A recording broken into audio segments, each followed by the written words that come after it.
Mesdames et messieurs, comme vous l'avez remarqué, nous sommes ici dans le salon Congo, ici au Grand Hôtel Kinshasa.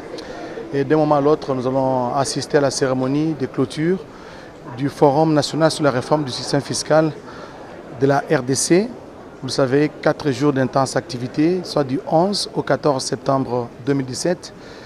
Les participants à ces travaux, au total 400 délégués venus de provinces, des entités territoriales décentralisées, des participants venus sous d'autres cieux, l'Afrique et d'autres continents, ont pris part à ces assises d'importance capitale parce qu'il fallait dans un premier temps poser le diagnostic du système fiscal congolais, les maux qui le rongent et ensuite élaborer un nouveau système fiscal en RDC, ce qui va permettre tout naturellement d'amener beaucoup d'investisseurs au pays, de simplifier les démarches et générer des recettes pour le compte du Trésor public.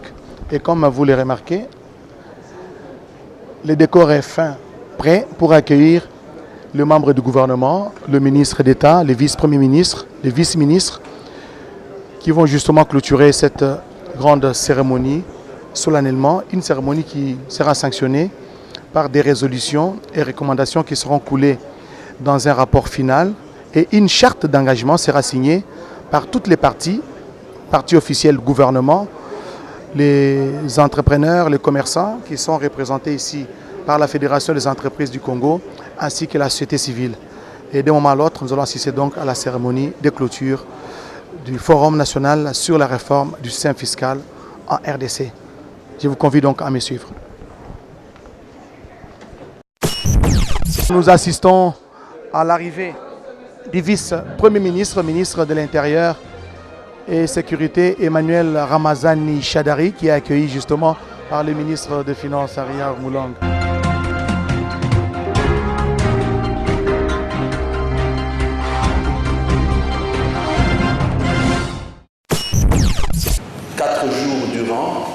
Du lundi 11 septembre à ce jour, il vient de se tenir sous le haut patronage de son Excellence, Monsieur le Président de la République, chef de l'État, le forum sur la réforme du système fiscal de la République démocratique du Congo. La pertinence et la profondeur des recommandations et résolutions qui viennent d'être rendues publiques attestent de la qualité du travail abattu et sous réserve de leur application, nous pouvons d'ores et déjà affirmer que le train de la réforme du système fiscal dans notre pays vient d'être résolument mis sur les rails.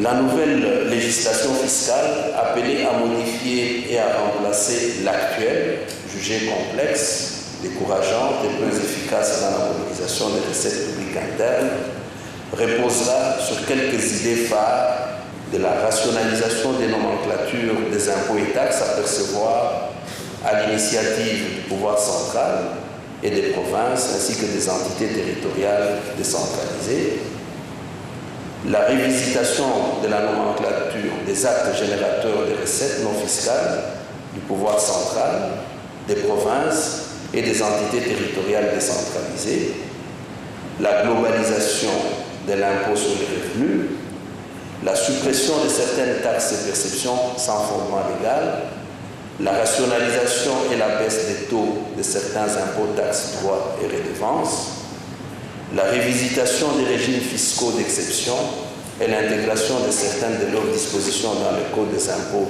ou de douane, la mise en conformité des politiques économiques, budgétaires, financières et fiscales, la poursuite et le renforcement de l'informatisation des services des administrations fiscales et leur interconnexion, la fusion progressive des administrations fiscales actuelles en une administration unique, la création d'un guichet unique de perception des taxes, l'instauration de la TVA à plus d'un taux, moyennant naturellement renforcement de la capacité de l'administration fiscale et d'en assurer la gestion, le renforcement de la formation et des capacités des agents et cadres des administrations fiscales et le renforcement des sanctions positives comme négatives, tant contre les agents et cadres des administrations que contre certains opérateurs économiques.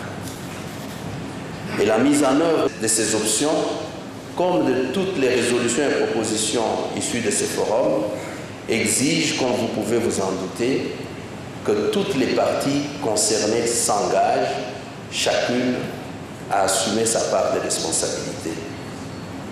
Nous ne réussirons à réformer, comme nous le voulons, à réformer notre système fiscal, que si nous gardons le même esprit constructif et responsable, qui nous a animés lors de nos discussions pendant ces 4 jours, et que demain, dans la mise en œuvre des conclusions, que chaque partie prenante s'implique pour expliquer et vulgariser les nouveaux systèmes fiscaux.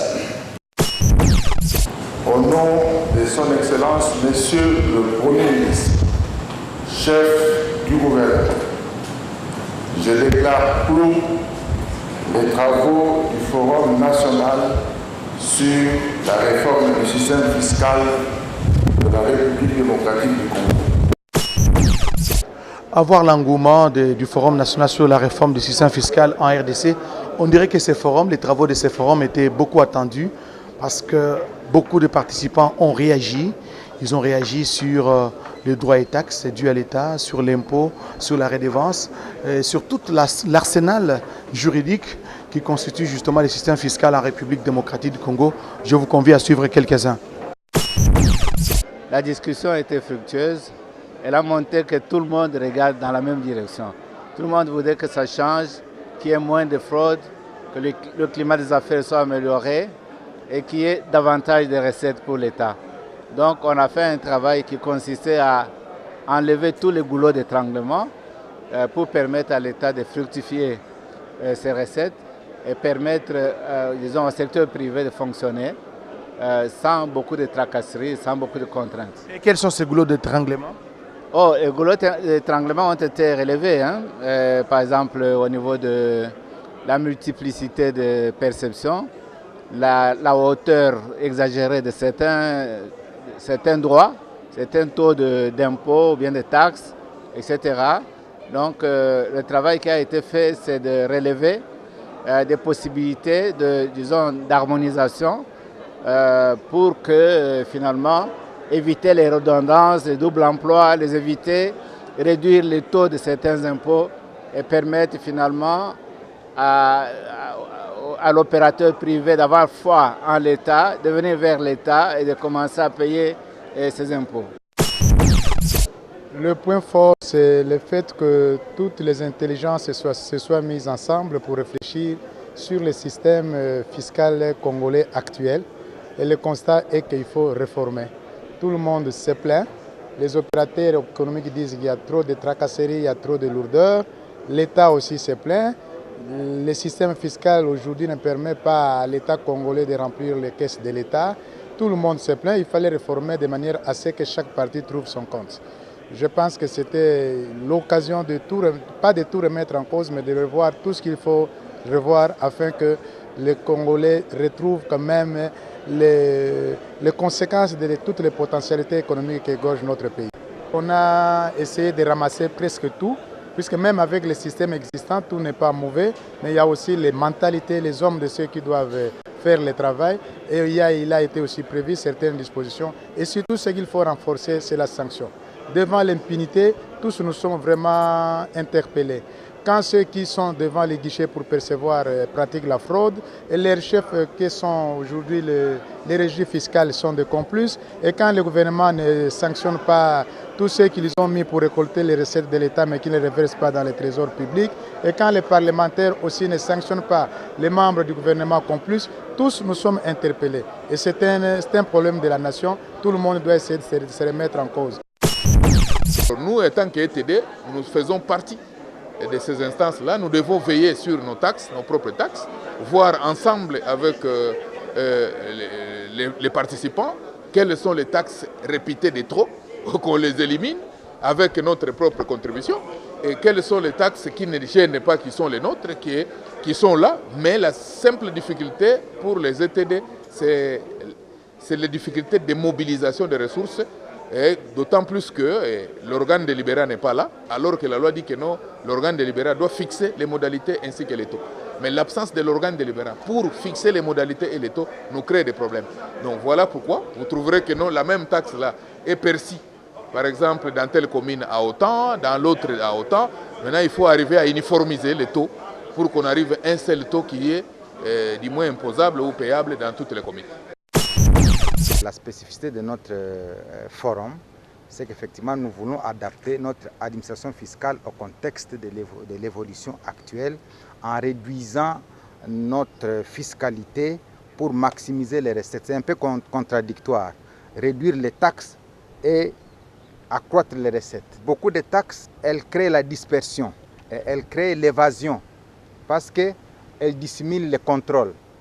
Mais lorsqu'il y a très peu de taxes, elles facilitent le suivi de la part des autorités. C'est cela effectivement la vision du président de la République lorsqu'il a évalué, il a fait son diagnostic et à travers son discours d'avril dernier, il a estimé qu'il était nécessaire que le ministère des Finances puisse s'asseoir et c'est ce qui a justifié la tournée du ministère des Finances à travers la République. Et donc nous sommes heureux qu'aujourd'hui nous soyons arrivés à Kinshasa, non pas pour venir prendre les poulets de Kinshasa, mais pour définir cette fois-ci une politique financière qui va déterminer la nouvelle vision. Et cette nouvelle vision a été appuyée par des expériences d'autres pays, notamment le Maroc, le Mali, le Sénégal, qui ont vécu ce genre de situation et qui ont réussi à multiplier leur budget par 5, par 10, par 15. Ce forum ici va nous permettre désormais à ce que l'État signe des contrats avec ceux qui tiennent les régies, pour que cette fois-ci, ceux qui tiennent les régies ne puissent pas se complaire de dire « bon voilà, nous n'avons pas réussi à mobiliser des recettes parce qu'il y a eu des pesanteurs de certains politiques ».